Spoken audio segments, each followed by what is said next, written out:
हम सब ये तो जानते ही हैं कि ब्लैक होल के पास टाइम कम रफ्तार से चलता है।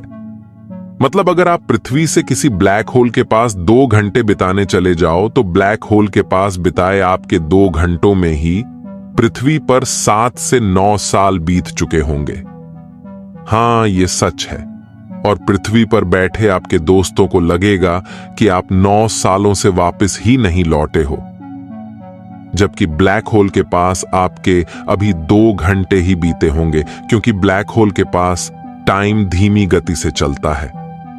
और ऐसा इसलिए होता है क्योंकि ब्लैक होल का मास काफी ज्यादा होने से स्पेस स्ट्रेच होकर अंदर की ओर बैंड रहता है। स्पेस जिसके अंदर हर चीज मौजूद है।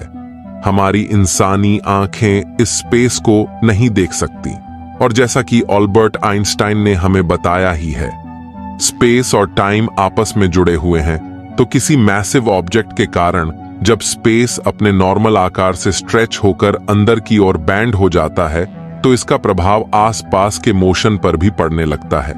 मतलब टाइम पर। जी हां, टाइम कुछ और नहीं, मोशन ही है। और क्योंकि टाइम टिक टिक करती किसी घड़ी की सुई नहीं बल्कि मोशन है, इसीलिए नॉर्मल स्पेस जब कहीं से स्ट्रेच हो जाता है तो उस स्थान के आसपास मोशन भी धीमा हो जाता है। लेकिन क्या आपने कभी सोचा है, अगर कोई इंसान ब्लैक होल के पास जाकर, मतलब अपने वक्त को धीमा करके पृथ्वी पर संपर्क करे तो क्या होगा? क्या ब्लैक होल के नजदीक इंसान अपने 2 घंटों में ही पृथ्वी पर कई साल बीतते हुए देख पाएगा? अभी हम मानवों द्वारा प्रैक्टिकली करके ये नहीं देखा गया कि असल में क्या होगा।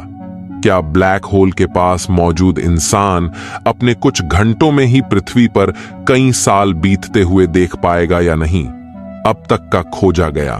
पृथ्वी के सबसे नजदीक ब्लैक होल भी 1500 प्रकाश वर्ष दूर है। और अगर कोई ब्लैक होल पृथ्वी के काफी नजदीक भी होता, तब भी ब्लैक होल के पास जाकर प्रैक्टिकली इस एक्सपेरिमेंट को करके देखना नामुमकिन सा ही होगा, क्योंकि ब्लैक होल के अराउंड मैटर लाइट स्पीड से रिवॉल्व करता है, जिसको पार करके ब्लैक होल के इवेंट होराइजन तक पहुंचना और धीमी गति से चलते टाइम को महसूस करना संभव नहीं होगा। लेकिन चलिए मान लेते हैं, अगर हम फ्यूचर में कोई ऐसी टेक्नोलॉजी बना लें जो हमें सही सलामत ब्लैक होल के इवेंट होराइजन तक ले जा सके, तो फिर क्या कुछ घंटों में ही पृथ्वी पर कई सालों को बीतता देखा जा सकेगा? इस पर स्टीफन हॉकिंग का कहना था, पृथ्वी के सबसे पास का ब्लैक होल